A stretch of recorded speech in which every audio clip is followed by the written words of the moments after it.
You know, I was talking to someone the other day who said to me, they said, "I've been doing everything right. I've been working hard. I've been faithful. I've been positive. And yet my finances look like a comedy of errors written by someone with a very dark sense of humor." And I laughed. Not because it's funny, but because I've been there. We've all been there. That moment when you check your bank account and you have to check it 3 more times, because surely those numbers are playing a trick on you. But here's what I want you to know right from the start, and I mean this with every fiber of my being. God said, "I'm restoring what was delayed financially. Not maybe. Not if you're lucky. Not if you jump through 17 more hoops." He said it. It's done. The question is, are you ready to receive it? Now, I know what some of you are thinking. You're thinking, that's nice and all, very inspirational, but my landlord doesn't accept divine promises as payment. I get it. I really do. You've been waiting, and it feels like everyone else got their breakthrough yesterday while you're still sitting here with yesterday's problems and tomorrow's bills. You've watched people who seem to do half the work get twice the reward. You've seen the promotions go to someone else. You've had the business ideas that should have taken off, but somehow just sat there on the runway like a plane with technical difficulties. Delayed flight after delayed flight after delayed flight. But here's the thing about delays that most people don't understand, and this is where it gets interesting. A delay is not a denial. Let me say that again, because I need you to really hear this. A delay is not a denial. In fact, sometimes a delay is protection. Sometimes a delay is preparation. Sometimes a delay is God saying, "Not yet, because what I have for you is so much bigger than what you're asking for, and you're not ready for it yet. You think you're ready, but honey, if you got everything you wanted 6 months ago, you'd be in a mess right now. Trust me on this." I remember a time in my own life when I was absolutely convinced that a certain opportunity was meant for me. I mean, convinced. I could see it. I could feel it. I had claimed it. I had affirmed it. I had done everything right. And it didn't happen. It went to someone else, and I was devastated. I thought, God, did you not hear me? Did I not have enough faith? Did I mess up the formula somehow? And then, 6 months later, that whole thing collapsed. The opportunity I thought I wanted turned out to be a disaster for everyone involved. And in the meantime, something better, something so much better, had come into my life. But I almost missed it because I was too busy mourning what I didn't get.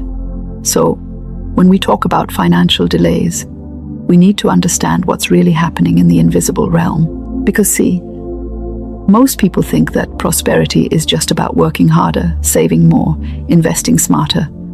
And yes, those things matter. I'm not telling you to sit on your couch eating chips, waiting for money to fall from the sky, although wouldn't that be nice? But there's a spiritual law at work here that's just as real as the law of gravity. You wouldn't jump off a building and expect to float, would you? Of course not, because you understand gravity. Well, there are spiritual laws that govern abundance, and when you understand them, everything changes. The first law is this: what you focus on expands. Now, you've probably heard that before, but let me tell you what it really means. It doesn't mean you just think positive thoughts and ignore reality. It means you direct your mental energy toward what you want to create, rather than what you're afraid of. Every time you check your bank account and say, "I'm so broke," you're putting energy into being broke. Every time you say, "I can't afford that," you're affirming lack. And the universe, God, the divine intelligence, whatever you want to call it, says, "Your wish is my command." You want to experience not being able to afford things? Here's more of that. But here's where it gets tricky, and this is where people get confused. You can't just pretend you have money when you don't. That's not faith, that's delusion, and your creditors will be happy to explain the difference. What you do instead is you acknowledge where you are, but you don't make it your identity. You don't say, "I am broke." You say, "I am currently experiencing a temporary cash flow situation that is already resolving itself." See the difference? One is a permanent state of being. The other is a temporary condition that's already changing. The second law is the law of circulation. Money is like water. It has to flow. When you dam it up out of fear, it stagnates. When you let it flow, it comes back to you multiplied. Now, I know someone just had a panic attack reading that. You're thinking, is she telling me to give away the little money I have? No, I'm not telling you to be foolish. But I am telling you that hoarding energy, including money energy, always backfires. There's a difference between saving wisely and clutching your resources in fear. Fear creates a vibration of lack, and that vibration attracts more lack. It's like trying to attract a butterfly by running at it with a net. The harder you chase, the faster it flies away. I knew someone once who was in real financial difficulty. I mean, serious trouble. And someone gave them some money. Not a lot, but enough to buy groceries for a couple weeks. And the first thing they did, before they even bought their own groceries, was give a portion of it away to someone who needed it more. Now, logically, that makes no sense, right? But you know what happened? Within a week, money started coming to them from the most unexpected places. A refund they'd forgotten about, a freelance opportunity, a debt someone repaid that they'd written off years ago. The universe saw them operating in faith instead of fear, and it responded in kind. The third law, and this is the one that trips people up the most, is the law of deservingness. You have to believe you deserve the prosperity that's coming to you. And I don't mean in an arrogant way. I mean you have to know, deep in your bones, that you are worthy of abundance, not because of what you've done, but because of who you are. You are a child of the divine. You are made in the image and likeness of infinite abundance. There is no lack in God, and there is no lack in you unless you believe there is. But here's what happens. We grow up with all these stories about money. Money doesn't grow on trees. Rich people are greedy. It's easier for a camel to go through the eye of a needle than for a rich person to enter heaven. We absorb these beliefs like sponges, and then we wonder why we can't seem to attract wealth. It's because part of us believes that wealth is somehow wrong, that wanting it makes us shallow, that having it would make us bad people. So we sabotage ourselves.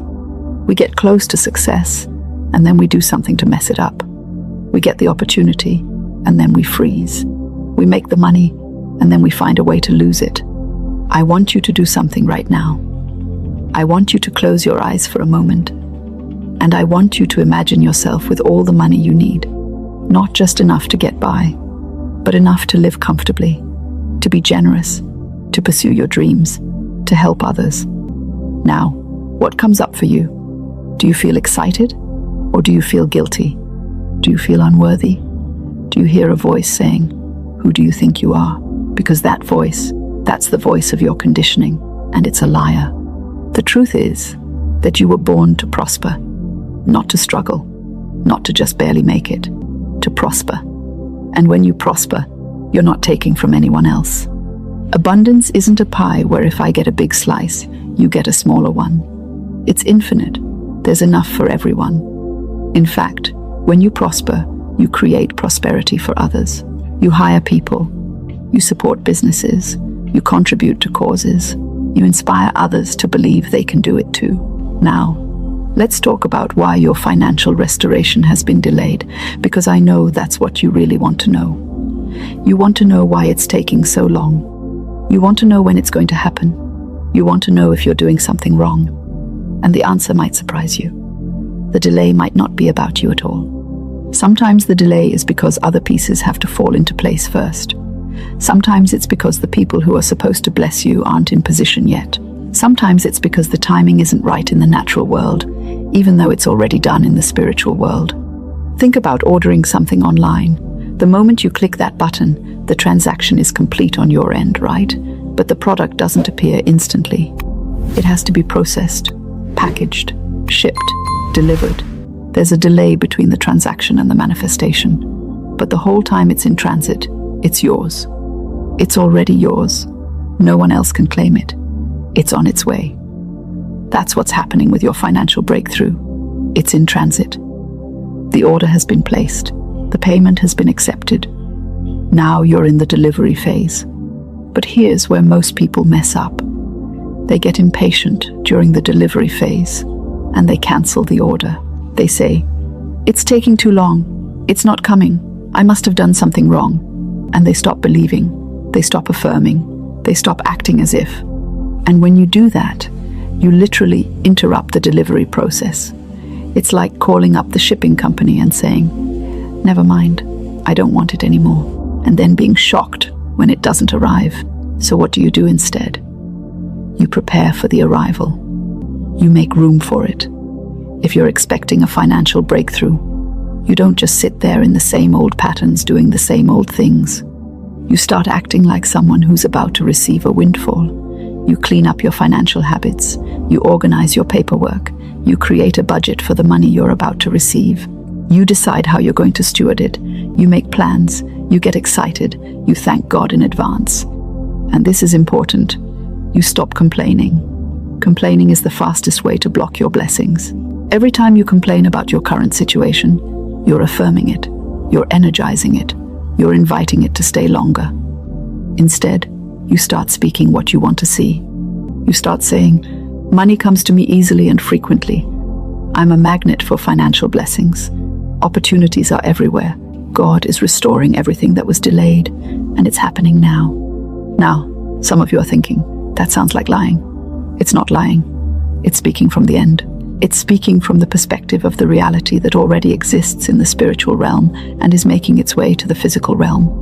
Jesus didn't stand in front of Lazarus's tomb and say, "Well, he's been dead for 4 days, so this is probably hopeless." No, he said, "Lazarus, come forth." He spoke to the reality he wanted to see, and reality rearranged itself to match his words. Your words have creative power. Did you know that? The Bible says, death and life are in the power of the tongue. Your words are either creating the life you want or the life you don't want.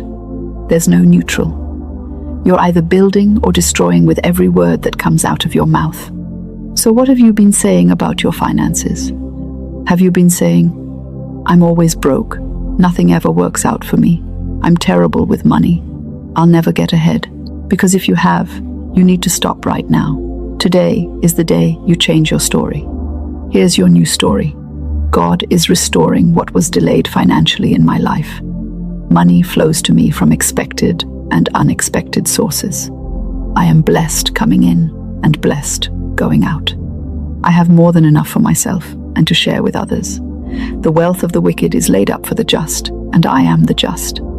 I am walking into my financial breakthrough right now. Say that every day. Say it when you wake up. Say it before you go to bed.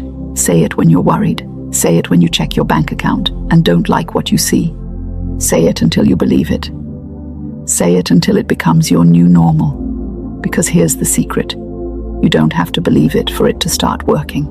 You just have to say it. Faith comes by hearing, and hearing by the word. The more you hear yourself speaking abundance, the more you'll start to believe it. And the more you believe it, the more you'll see it manifest. Now, let me give you some practical steps, because I'm all about the spiritual truth, but I also know you need something you can do today, right now, to start this process. First, write down every bill you have, every debt, every financial obligation. Look at it. Don't be afraid of it. It's just information. Now, next to each one, write paid in full, in red. I know it's not paid yet in the physical, but you're declaring that it's paid in the spiritual. You're setting the intention. You're giving the universe, God, a clear target. Second, create what I call a prosperity journal. Every day, write down every bit of money that comes to you, no matter how small. Found a quarter on the street? Write it down. Got a refund? Write it down. Someone bought you coffee? Write down the value. What you're doing is training your brain to see abundance instead of lack. Most people only notice what they don't have. You're going to become someone who notices every blessing, every provision, every act of generosity, and the more you notice it, the more of it you'll see. Third, practice giving, even if it's small, even if it's $1, even if it's a sincere compliment, even if it's your time. Get in the habit of being a conduit for blessings, not a dam. When you give, you tell the universe, I trust that there's more where that came from. I'm not operating from lack. I'm operating from abundance. And the universe says, oh, you're operating from abundance. Let me show you some abundance. Fourth, and this is crucial, forgive everyone who owes you money. Forgive everyone you think did you wrong financially. Forgive the boss who didn't promote you. Forgive the business partner who cheated you.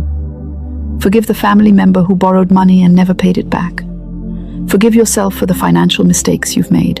Unforgiveness is like drinking poison and expecting the other person to die. It only hurts you, and it blocks your blessings. You cannot receive what you're not willing to release. Fifth, start tithing or giving to something that feeds you spiritually. This isn't about obligation. This isn't about manipulation. This is about honoring the principle of circulation. You're acknowledging that everything you have comes from God, and you're putting Him first in your finances. When you put God first, everything else falls into place. I've seen it happen over and over again.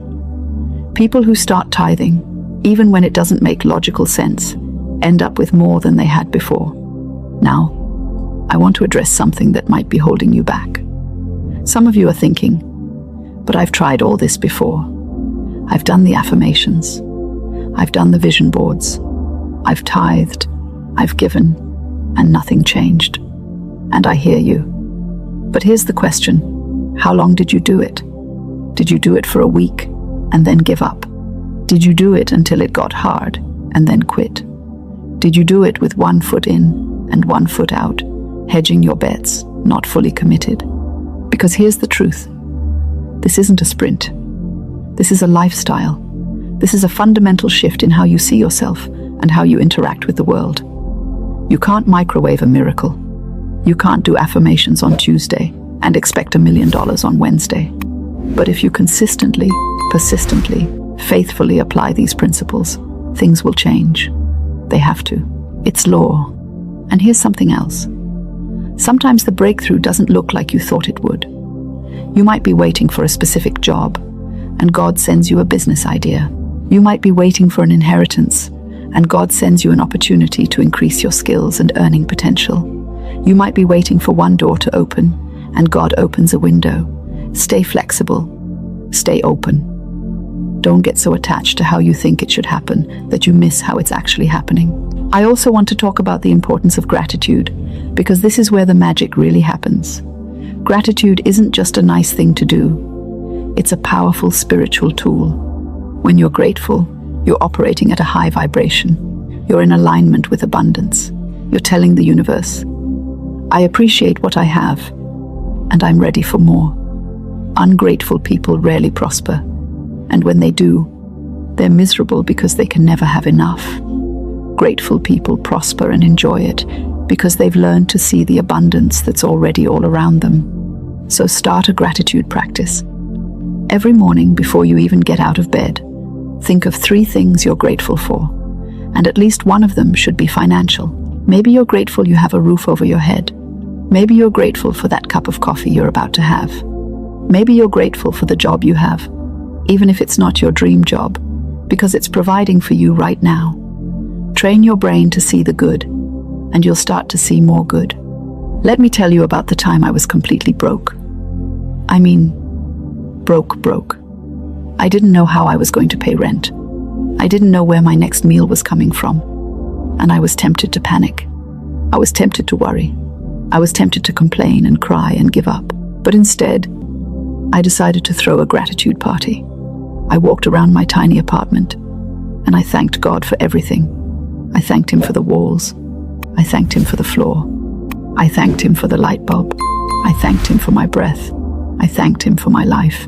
And as I did that, something shifted. The fear left, the worry left, and a deep peace came over me. And within 2 days, the money I needed showed up in the most unexpected way. That's the power of gratitude. It shifts your energy from lack to abundance, from fear to faith, from worry to worship. And when you're in that state, miracles happen, not because you earned them, but because you aligned yourself with them. Now, I know some of you are dealing with serious financial situations: debt, bankruptcy, foreclosure, repossession, and you're thinking, This all sounds nice, but I need help now. I understand. And I'm not minimizing your struggle, but I am telling you that even in the darkest financial moment, God is working on your behalf. Even when you can't see a way, He's making a way. Even when it looks impossible, He's arranging things behind the scenes. Your job is not to figure out how. Your job is to trust that He will. Your job is to keep putting one foot in front of the other. Keep doing what's in front of you to do. Keep speaking life. Keep believing. Keep expecting. Your job is to be ready to receive when the breakthrough comes, because it is coming. God said He's restoring what was delayed, and God doesn't lie. Think about the children of Israel in the wilderness. They wandered for 40 years. 40 years of delay. Can you imagine? But the whole time, their shoes didn't wear out. Their clothes didn't deteriorate. God provided manna every single day. They were sustained in the delay. And then, when the time was right, they crossed over into the promised land. Not because they were perfect, not because they did everything right, but because God is faithful. And what He promises, He delivers. You're in your crossing over